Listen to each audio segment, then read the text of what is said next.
तो हमेशा हमें ये ट्राई करना है कि टफेस्ट क्वेश्चन हमसे सॉल्व हो, और इजी वाले तो गलत होने की कोई भी गुंजाइश नहीं होनी चाहिए। ठीक है, इसलिए अपने नोट्स में जो स्पेसिफिक हर एक फाइलम के जो स्पेसिफिक कैरेक्टरिस्टिक हैं उसको ध्यान में रखोगे। जैसे रेडुला एक स्पेसिफिक कैरेक्टरिस्टिक है मोलस्कन का। ठीक है, रेडुला पे थे हम लोग। Is it visible?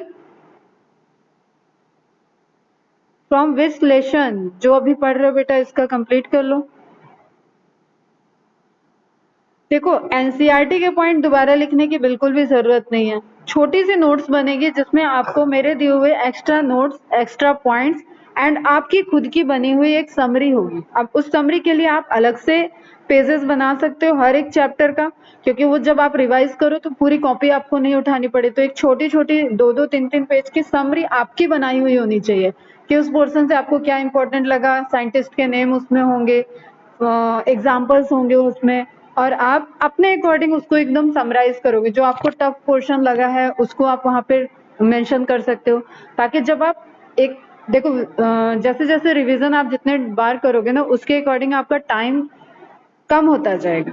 ठीक है, तो आपको पहले शुरू में आप उस चैप्टर को रिवाइज करने बैठोगे, हो सकता है पूरा दिन लग जाए आपको चैप्टर रिवाइज कर रहे हो, फिर कुछ कम कम कम कम, फिर लास्ट टाइम ऐसा आ जाएगा कि एकदम एंड टाइम में बस आप हाफ एन आवर में उस चैप्टर को पूरा रिवाइज करके अलग कर दो। तो वो जब हाफ एन आवर में आप पहुंच जाओगे तो आप सोच लो कि आपको टोटल चैप्टर है 38 चैप्टर को रिवाइज करने के लिए आपको बहुत कम टाइम लगेगा, लेकिन उस कम टाइम एंड में पहुंचने के लिए अभी से आपको मेहनत करनी पड़ेगी। तो जस्ट मेक योर नोट। ठीक, एक्स्ट्रा पॉइंट्स को नोट डाउन करो। फिगर के लिए मैंने बता दिया, जहां पे समझने के लिए जो आपको कॉन्सेप्ट के लिए कोई फिगर मैं ड्रॉ करके बताती हूँ तो वो फिगर आपके नोट्स में होना चाहिए। एनसीईआरटी के इमेजेस ही आपके क्वेश्चन आएंगे, तो उसके लिए मैंने आपको बताया कि पूरी आप एनसीईआरटी के इमेजेस की या तो फोटोकॉपी करा लो सिर्फ इमेज को और उसको कट करके पेस्ट कर लो, तो एक आपकी फाइल बन जाएगी। अदरवाइज मेरे पास है ऑलरेडी पीडीएफ, लेकिन मैं वो कहते हैं ना पकी पकाई चीज, वो चीजें हम देंगे नहीं अभी आपको, तो वो हम लास्ट में आपको देंगे। तो अभी आपको मेहनत करनी है।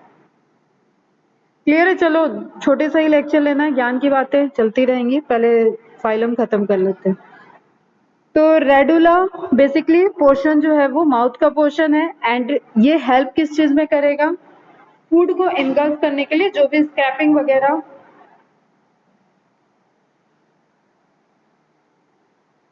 फूड इनगल्फिंग के लिए, फूड को स्क्रैपिंग करने के लिए, सरफेस से इनगल्फ करने के लिए, लेने के लिए वो वहां पे हेल्प करेगा।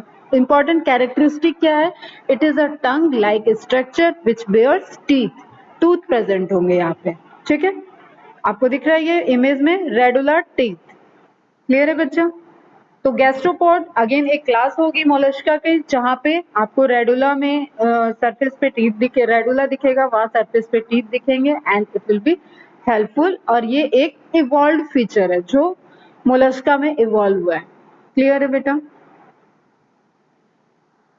तो डाइजेस्टिव ट्रैक की बात करें तो डाइजेस्टिव ट्रैक में पॉइंट्स क्या क्या है? कंप्लीट होगा, कुछ तो कॉमन है, मैंने बोला ना कॉमन चीज पे बहुत फोकस नहीं रखना। आप tube with in tube plant चल रहा है तो वो कंप्लीट होगा। Buccal cavity own contains a respiring organ called radula, ये कोई कॉमन फीचर नहीं है, तो इसको आप मार्क करके रखोगे।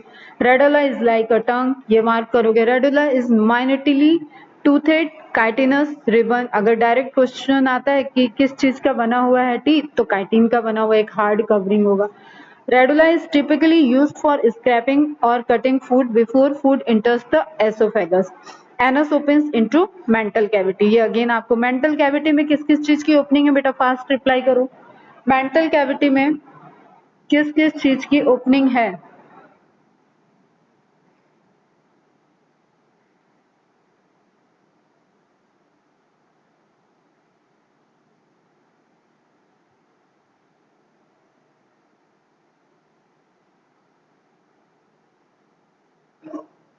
What is mental cavity?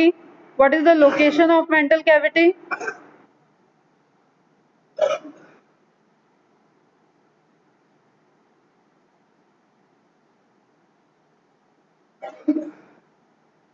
इतना टाइम क्यों लग रहा है भाई? तुम लोग पढ़ते लिखते नहीं हो क्या?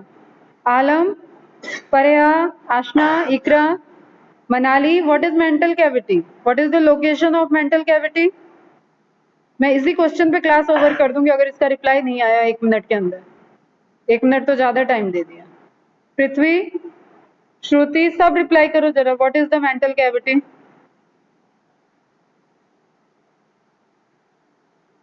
मैं आगे का पढ़ाऊं या पीछे का पूछती रहूं कि प्रिपेयर है या नहीं है?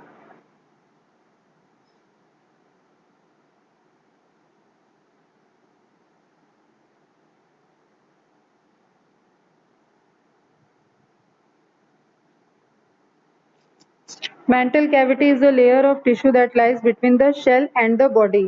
गलत है पृथ्वी। It's outgrowth of body wall.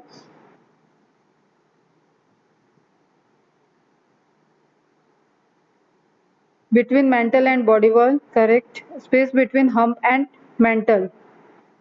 Yes, you can say. Between gill and anus. Body wall और मेंटल के बीच की जो कैविटी है दैट इज मेंटल कैविटी। क्या क्या ओपनिंग थी वहां पे? गिल्स की ओपनिंग थी, एनस की ओपनिंग थी, ठीक है, एक्सक्रीशन ओपनिंग है, मतलब गिल्स, एक्सक्रीशन, नेफ्रिडियम की अगर हम बात करें तो वो भी ओपनिंग वहीं पे होगी। यस बेटा। ठीक, body wall, external body wall और मेंटल के बीच की कैविटी, एपिडर्मल लेयर में जहां पे सिक्रीशन हो रहा है जिससे इन सब चीजों का फॉर्मेशन होगा, that is important portion of Mollusca बेटा, इसलिए ध्यान रखो। नेक्स्ट है digestive system has digestive gland. ये पढ़ा दिया था वैसे मैंने, याद आ गया मुझे। हेपेटोपैंक्रियाज, हम लोगों ने देखा था कि जो एक इवॉल्व फीचर है डाइजेस्टिव ग्लैंड में दैट इज लीवर का फॉर्मेशन, ठीक है, पैंक्रियाटिक जूस, पैंक्रियाज है, लीवर है, ये इंपॉर्टेंट रोल प्ले करते हैं डाइजेशन में। तो उस तरीके का एक इनिशियल स्टार्ट हो गया था, ठीक है। Digestive system has digestive gland, hepatopancreas, the visceral hump contains the digestive tract and other visceral organ. What is visceral organ? Viscera में प्रेजेंट ऑर्गन्स को कलेक्टिवली बोलते हैं विसरल ऑर्गन। नेक्स्ट है रेस्पिरेटरी ट्रैक्ट। रेस्पिरेटरी ट्रैक्ट में भी ये भी पढ़ाया था वैसे मैंने, एक ही एक्सेप्शन है, पाइला का एक्सेप्शन है जहां पे लंग्स के थ्रू वो रेस्पायर करता है, बाकी में गिल्स प्रेजेंट होंगे एंड सम सरफेस से भी रेस्पायरेशन होगा। गैसेस एक्सचेंज के लिए ये मॉइस्ट सरफेस का यूज करेंगे, जैसे तुम स्नेल वगैरह का देखो तो एक लिमिट तक गैसेस एक्सचेंज कर सकते हैं। Usually takes place by gills called ctenidia. अब ये टेनिडिया आपको टीनियोफोर इधर से कहीं कंफ्यूजन वाले क्वेश्चन में आ सकता है, तो टेनिडिया को भी आप मार्क्स करके रखोगे। Gills located in mantle cavity, feather like gills होंगे। Pila is Mollusca which respire through lungs. और गिल्स के लिए मैंने एक इंपॉर्टेंट पॉइंट बता दिया था बेटा कि गिल्स में रेस्पायरेशन और एक्सक्रीशन, ठीक है, some amount of excretory role also played by the gills. तो ये आपको नोट में मार्क करके रखना है।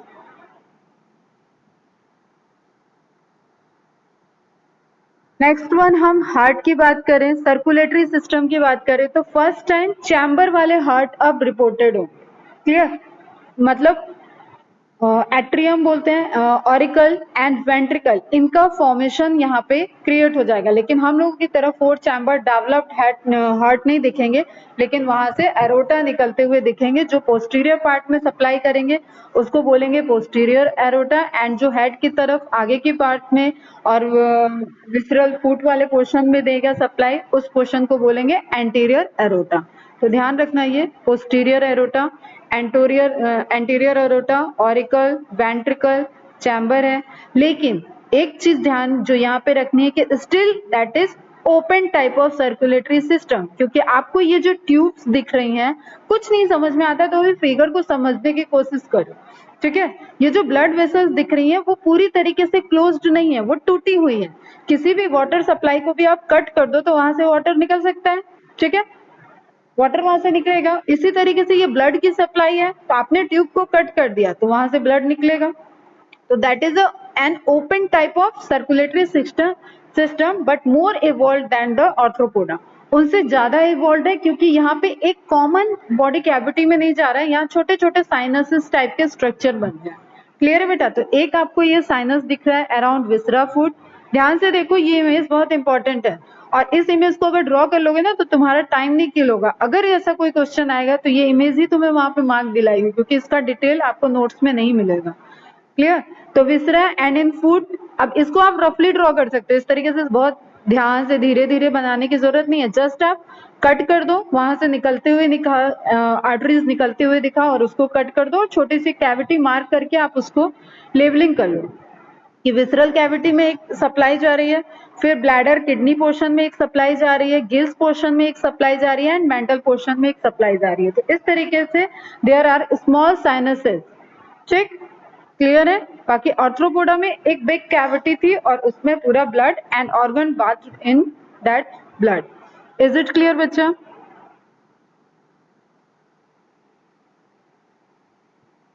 कोई डाउट?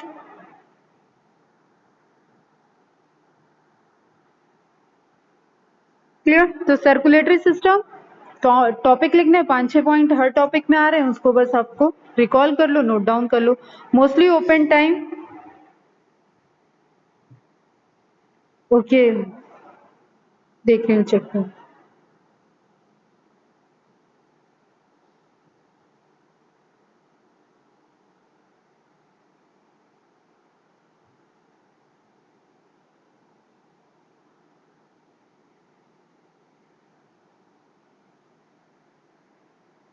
ठीक है, अभी जो ज्वाइन किया श्रावणी प्रफुल्ल, तो पोर्शन लास्ट वाला ही रिवाइज हो रहा था, देख लेना रिकॉर्डिंग में तुम लोग एक बार। सर्कुलेटरी सिस्टम को देखें तो मोस्टली ओपन टाइप है, छोटी छोटी कैविटीज में ओपन हो रहा है, स्मॉल साइनसेस फॉर्म हो रहे हैं वहां। Dorsal pulsatile heart, first time pulsatile heart reported in mollusca. Clear?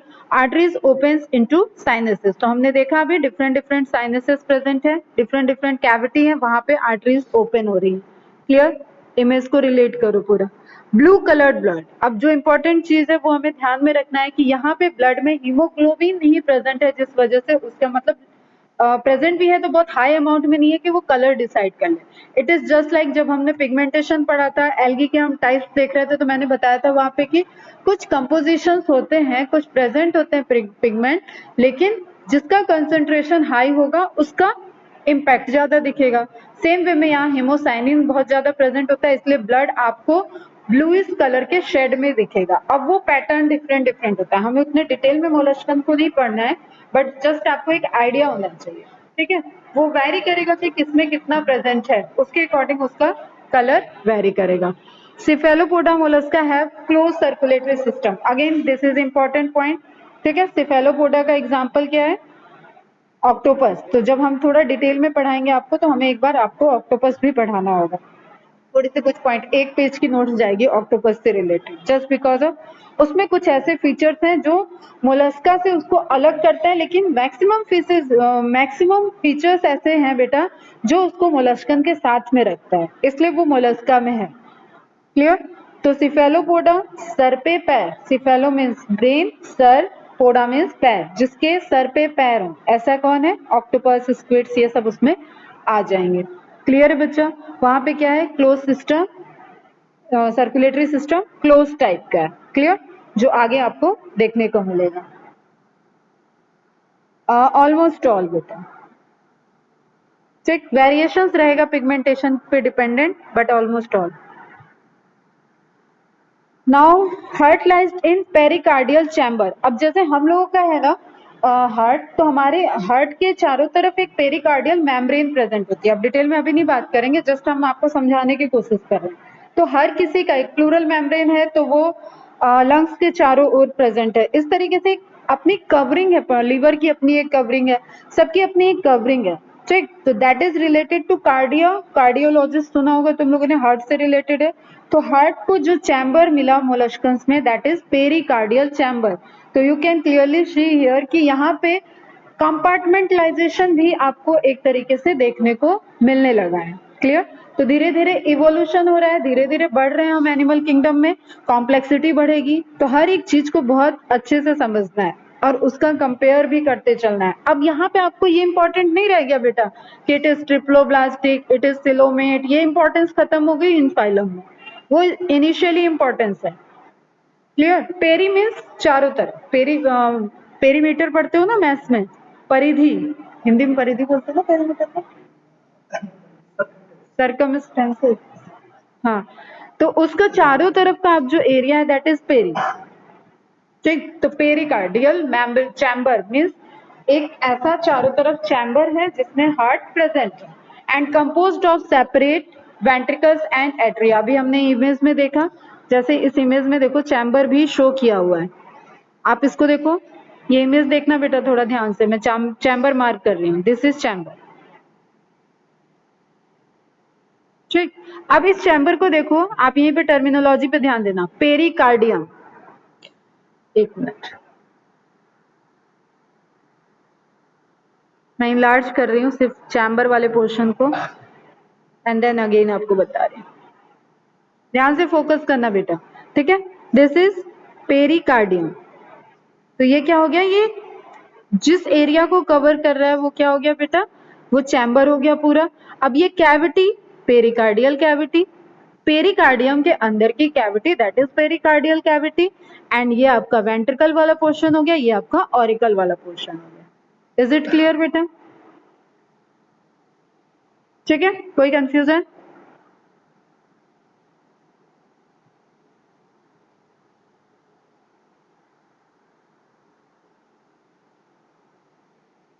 Blood cell में अभी भी हम लोग की तरह लिम्फोसाइट डेवलप नहीं है, ल्यूकोसाइट डेवलप नहीं है।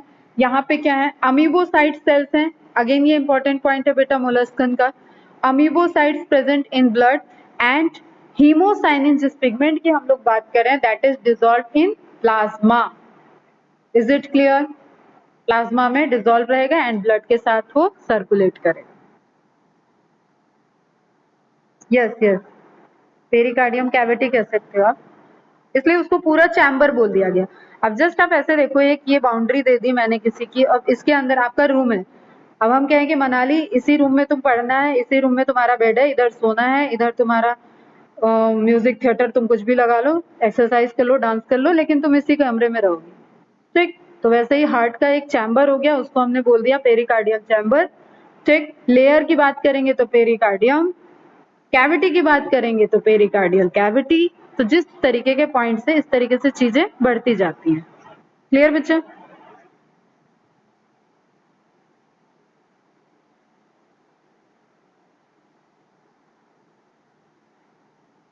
नेक्स्ट पॉइंट है एक्सक्रीटरी सिस्टम। एक्सक्रीटरी सिस्टम में हमने देखा कि इवॉल्व भी होगा, नेफ्रीडियम इवॉल्व है इसलिए इसको मेटानेफ्रीडिया, और हम नेफ्रीडियम से भी क्वेश्चन आ सकता है बेटा, और इवॉल्व नेफ्रीडिया को ही किडनी बोलते हैं। क्लियर? एंड मेटानेफ्रीडिया ये एक स्टार्टिंग है, अभी हम लोग की तरह ये भी अगेन कॉर्डेट्स की तरह पूरी डेवलप नहीं है, लेकिन this is evolve. One of two pairs of kidney, pair में आ गई kidney, kidneys of mollusca is metanephridia, also known as, ये एक इंपॉर्टेंट क्वेश्चन है बेटा, इसको टर्म दिया गया है ऑर्गन ऑफ बोजेनस। तो organ of Bojanus is related to, ऐसे क्वेश्चन आ जाता है, तो you should remember that organ of Bojanus is related to excretory system of Mollusca. तो ये पॉइंट इंपॉर्टेंट है, इसको नोट डाउन कर लेना। Kidneys open into mantle cavity, nephridium का ओपनिंग हमने शुरू में मेंटल कैविटी को देखा था, क्या क्या ओपन हो रहा है उसमें, एक बार लास्ट में हम और दिखा देंगे। तो opens into mantle cavity and some amount of excretion also occurred by the gills. Aquatic mollusca, अब मेरे को बताओ इसका क्या रीजन है, why aquatic ammonia and why terrestrial mollusca have uric acid? बताओ बेटा, मैंने बहुत बार बता दिया। एक्सक्रीटरी मटेरियल को समझने के लिए मैंने कुछ हिंट दे रखे हैं, कुछ बता रखा है basics. Ammonia, urea and uric acid, that all are the convergent material. ठीक है, अमोनिया से ही कन्वर्ट होके यूरिया बनता है, मॉडिफाइड डेरिवेटिव है यूरिक एसिड, एंड इनका कन्वर्जन और वाटर से इनकी क्या रिलेशनशिप है वो आप बताओ अभी मुझे शॉर्ट में, बाकी तो एक्सक्रीटरी सिस्टम में हम लोग पढ़ेंगे डिटेल में। बताइए बेटा।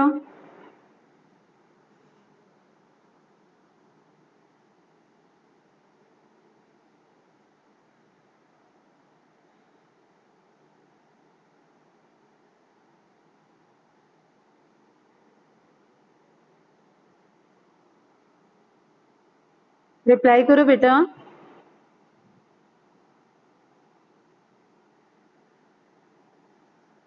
सुनो फिर से ध्यान से। अच्छा, टॉक्सिसिटी एक होता है टॉक्सिसिटी,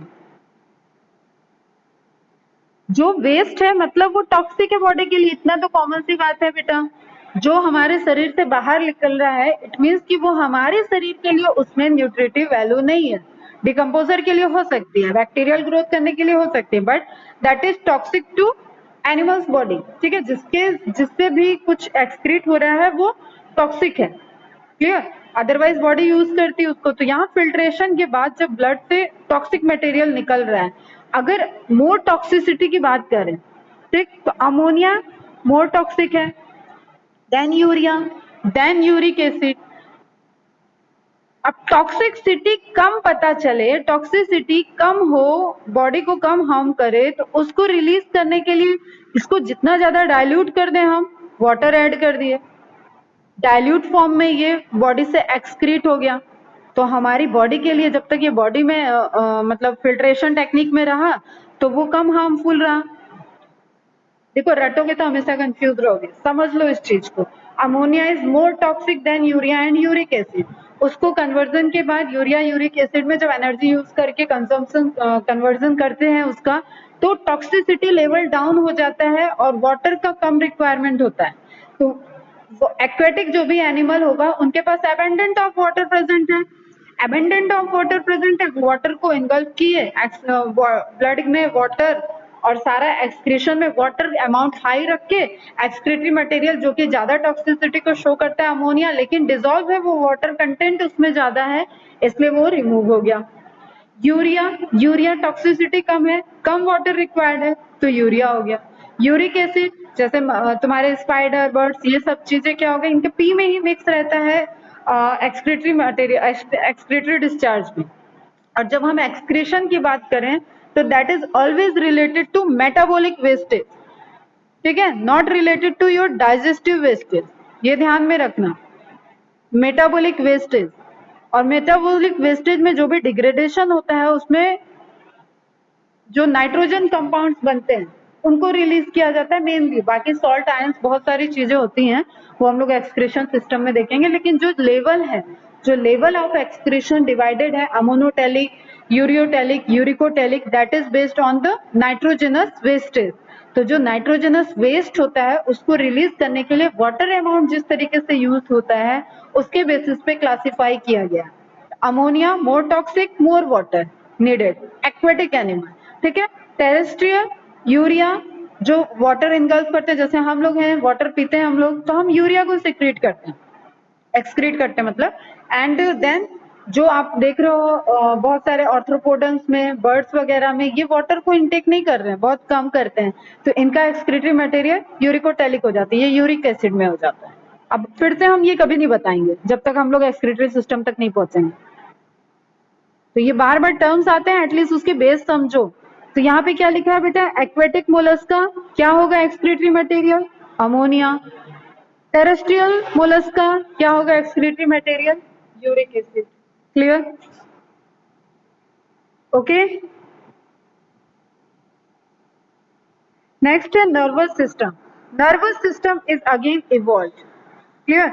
बट जैसे आपको ऑर्थ्रोपोडा में सेगमेंट वाइज दिख रहा था उस तरीके से यहाँ पे नहीं है, यहाँ पे एक मेजर सेगमेंट है। देखो मेजर क्यों, क्योंकि जो नंबर ऑफ गैंग्लियंस है ना बेटा वो धीरे धीरे अब ऐसे समझ लो कि मिक्स होता जाएगा, वो मर्ज होते जाएंगे, और लास्ट में जो हम लोगों का है सीएनएस, सेंट्रल नर्वस सिस्टम, वो पूरा का पूरा डेवलप होना है। तो हमारा एक मेजर है ब्रेन में जहां से सारा कंट्रोल है, सीएनएस एंड पीएनएस से उसको कंट्रोल किया जाता है।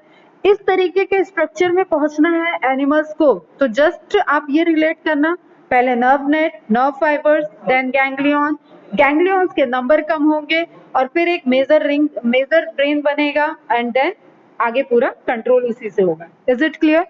तो सेरेब्रल, यहाँ पे 3 पेयर्ड ऑफ गैंग्लियन दिखेंगे। सेरेब्रल मतलब जो हेड वाले पोर्शन को कवर कर रहा है अबव द माउथ, उस रीजन का जहां नर्वस सिस्टम जिससे कंट्रोल हो रहा होगा। Then pedal, pedal means poda again पैर, एंड विसरल जो विसरल पोर्शन को कवर करे, ठीक। 1 मिनट मनाली, मैं देखती हूँ message. All are interconnected by commissure and connective. अब कमिश्योर आपको आगे हम लोग तक भी जाएंगे, ये वर्ड आएगा। यहाँ पे आप इतना समझ लो, जब सेम चीज को ज्वाइन करना होता है तो उस ज्वाइनिंग को बोलते हैं कमिश्योर, और जो डिफरेंट को बीच में ज्वाइनिंग करते हैं तो दैट इज कनेक्टिव। ठीक है, अगर मेरे और तुम्हारे बीच में कोई कनेक्शन है तो दैट इज कनेक्शन। ठीक है, तुम्हारे अपने बॉडी के पोर्शन में जो ज्वाइनिंग है उसमें भी बोन का बोन से ज्वाइनिंग, दैट इज कमिश्योर। क्लियर? तो जब गैंग्लियन सेम टाइप के हो, मतलब सेरेब्रल गैंग्लियन आपस में मिक्स कर रहे हो, ज्वाइनिंग हो गई, क्योंकि पेयर है एक दूसरे से, वो 3 पेयर्ड गैंग्लियन लिखा है बेटा। अगर वो एक दूसरे से पेयर में ज्वाइंट हो रहे हैं तो वहां पे क्या होगा, उनके बीच में कनेक्शन बनेगा। तो with in same is connection, and जहां पे सेरेब्रल और पेडल के बीच में ज्वाइनिंग होगी दैट इज कमिश्योर। उल्टा बोल गई मैं। ठीक है, with in same that is connective, and नहीं, within same that is similar ganglion is commissure and connective। जैसे मेरे और तुम्हारे बीच में होगा तो that is connection, तो उसको हम लोग बोलेंगे dissimilar ganglion के बीच में connection। क्लियर है बेटा?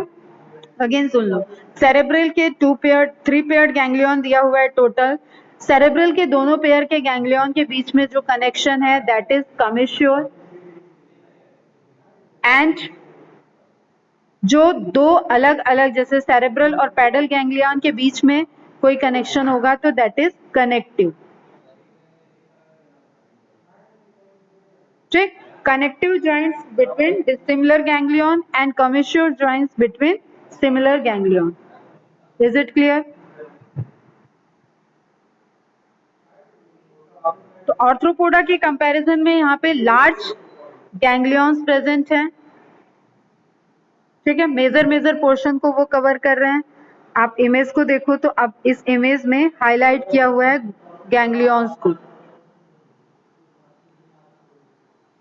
देखो, डॉर्सल कमिश्योर जो ज्वाइनिंग दिखा रहा है, visceral ganglion, and then cerebro pleural ganglion, again जो सेरेब्रम और गिल्स पोर्शन में रेस्पिरेशन में देगा उसको प्लूरल वर्ड से रिप्रेजेंट करते हैं, एंड पेडल गैंग्लियन जो फूड पोर्शन में दे रहा है सप्लाई। ठीक, आप इस तरीके से देखो। ठीक है बच्चा, दिख रहा है? और दोनों तीनों ही पेयर में दिख रहे हैं, 1 2 1 2 1 2, और दो के बीच में इस तरीके से ये देखो आपको सेरेब्रल कमिश्योर दिख रहा है, या आप डॉर्सल कमिश्योर भी बोल सकते हो इसको, just because of location dorsally present होता है। इज इट क्लियर बेटा?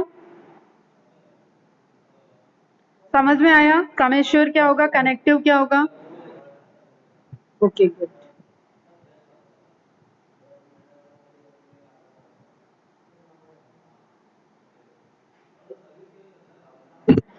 ठीक, अब सिर्फ गैंग्लियन को लेके आप एक इमेज बना सकते हो, क्योंकि that is again important portion. Cerebral, pleural, visceral ganglion, and यहाँ पे आपको फिर कुछ सेंसरी ऑर्गन्स के नाम दिए हुए हैं। ऑस्प्रेडियम इज रिलेटेड टू सेंसरी, अभी बात करते हैं उस पर। पेडल गैंग्लियन जो आपको फूड पोर्शन में सप्लाई देगा। क्लियर बच्चा? ठीक है, नाउ सेंसरी ऑर्गन्स की बात करें, आई प्रेजेंट होते हैं, एंड देन सेंसरी टेंटिकल। तो जो आपको टेंटिकल जैसे स्ट्रक्चर आपको स्टार्टिंग में शायद ही मैंने बात बताई थी, इमेज जब दिखाया था, तो उसके टिप पे आई प्रेजेंट होता है, मतलब इसकी आई की लोकेशन यहाँ पे होगी। ठीक है, अभी हम दूसरे इमेज में और क्लियर दिखाते हैं। देखो यहाँ पे ये दिख रहा है आपको छोटा सा डॉट, डॉट पे मैं नहीं पिन कर रही हूँ क्योंकि वो खुद ही छोटा दिख रहा है।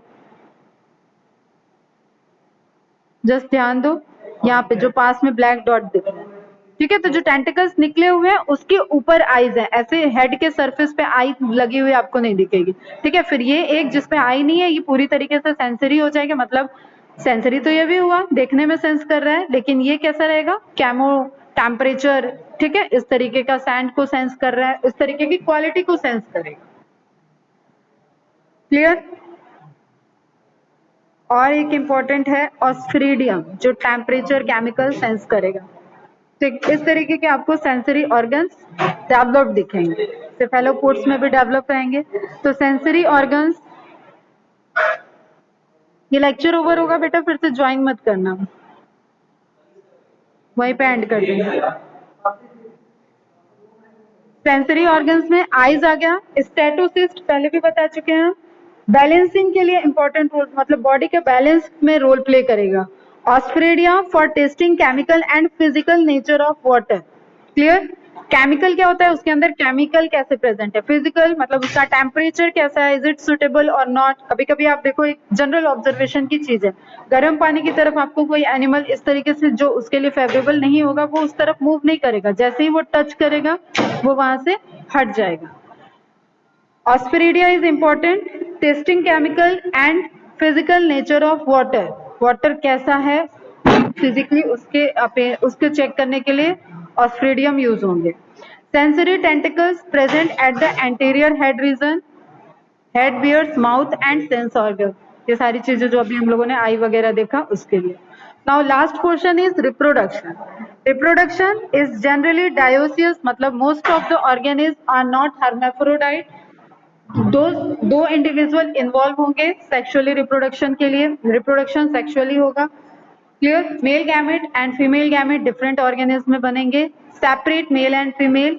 गोनेड्स हैव डक्ट, पहले से ही दिख रहा है, ये फीचर आ चुका है, तो गोनेड्स में डक्ट दिखेंगे। जनरली ओविपेरस मतलब एग लेज करेंगे। Generally indirect development means larva का फॉर्मेशन होगा। एंड फर्टिलाइजेशन में बी एक्सटर्नल और इंटरनल, क्योंकि यहाँ पे ये this is second largest phylum and again here is the variation in habitat, that's why there is variation in mode of reproduction. तो एक्सटर्नल रिप्रोडक्शन मतलब एग लेज कर देंगे और रिप्रोड्यूस हो जाएंगे, वो भी दिखेगा यहाँ पे। एंड मेल गैमेट ट्रांसफर होगा फीमेल गैमेट के अंदर, उसके बाद रिप्रोड्यूस होगा and then fertilised egg release होगा, उसको ओविपेरी बोलते हैं, और वो एग डेवलप्ड होगा, न्यू एडल्ट को फॉर्म करेगा, लार्वा इंक्लूडिंग लार्वल स्टेज। ठीक? देन एडल्ट का फॉर्मेशन होगा। तो development, indirect development and fertilisation is both type, external and internal. Asexual reproduction is lacking, कोई फ्रेगमेंटेशन नहीं, कोई बडिंग नहीं, कुछ इस तरीके की प्रोसेस नहीं दिखेगी, इसलिए कोई एसेक्सुअल मोड ऑफ रिप्रोडक्शन नहीं रहेगा। Free larval form, larva free होंगे, इंडिपेंडेंट होंगे, क्योंकि एक्सटर्नल या इंटरनल जो भी रिप्रोडक्शन हो रहा है उससे ओविपेरी मतलब बेटा फर्टिलाइज्ड एग को वो ले कर रहा है, ठीक है, रिलीज कर रहा है। तो उसके बाद वो डेवलपमेंट जो भी लार्वा बनेगा वो कैसा होगा, इंडिपेंडेंट होगा ऑब्वियसली, तो उसको क्या बोल देंगे, फ्री लार्वा। ठीक? And larva then converted into adult. Free larval form trochophore. फटाफट आज का क्वेश्चन नोट डाउन करो, किस और फाइलम में, प्रिमिटिव फाइलम में हमने ट्रोकोफोर लार्वा रिपोर्टेड था। And then I told you कि trochophore is basically characteristic of Mollusca. Veliger is again larva का नेम एंड गोल्चिडियम, ये तीनों ही लार्वा के नेम है, नोट डाउन करोगे आप एंड इस क्वेश्चन का आंसर करोगे। This is all about the Mollusca. फिर आप 2-3 पेज यहाँ पे ब्लैंक रखोगे अगले फाइलम तक पहुंचने के लिए, क्योंकि आपको कुछ क्लासिफिकेशन और ऑक्टोपस से रिलेटेड इंफॉर्मेशन बताएंगे हम। ठीक है? अब नेक्स्ट रहेगा अपने पास बेटा फाइलम एकाइनोडर्मेटा, जिसकी नोट्स मैंने ऑलरेडी शेयर कर दी थी। क्वेश्चन इज दैट कि trochophore larva is also previously included in which phylum? Yes, लेकिन सब अपने अपने आंसर मुझे सेंड करना। ठीक है? अब तुम लोगों को आज क्या करना रहेगा बेटा, मोलस्का एक बार एनसीईआरटी से पढ़ लेना, एक छोटा सा पैराग्राफ दिया हुआ है, एनसीईआरटी में जो एग्जाम्पल दिए हुए हैं और उसके कॉमन नेम दिए हुए हैं वो वहां से आपको नोट डाउन करने होंगे। ठीक है? जैसे पाइला को एप्पल स्नेल बोलते हैं, सी हेयर बोलते हैं एप्लेसिया को। क्लियर? इस तरीके से आपको कुछ ध्यान में रखना होगा। डेविल फिश बोलते हैं ऑक्टोपस को। तो इस तरीके का एक आपको वहां पे जनरल नेम दिया होगा, उस लिस्ट को बनाओगे और ध्यान रखोगे। अब नेक्स्ट फाइलम रहेगा एकाइनोडर्मेटा, जो कि आपको बहुत सारे कंफ्यूजन लेके आएगा, तो जस्ट बी अटेंटिव, एक बार रीडिंग कर लेना, नोट्स दिया हुआ है। और कल के लेक्चर में हम कंफ्यूजन इसलिए क्योंकि इसके बहुत से फीचर आपको पहले ले जाएंगे, फिर भी ये इवोल्यूशन में अब मोलस्का के ऊपर क्यों है, तो वो वहां से क्वेश्चन बनेगा आपको। ठीक है? आप इसको देखोगे तो this is the kind of water animal. Again यहाँ पे कोई रेस्पिरेशन नहीं, कोई एक्सक्रीशन नहीं, सब वाटर के थ्रू वो कर लेते हैं, इसलिए आपको ये एकदम पोरीफेरम सिलेंट्रेटा जैसा लगेगा। But why that is echinodermata, वो आंसर मैं कल दूंगी आपको और आप उसको पढ़ लीजिएगा। अब मैं लेक्चर ओवर करती हूँ क्योंकि मैं दे दिया था, ओवर हो गया।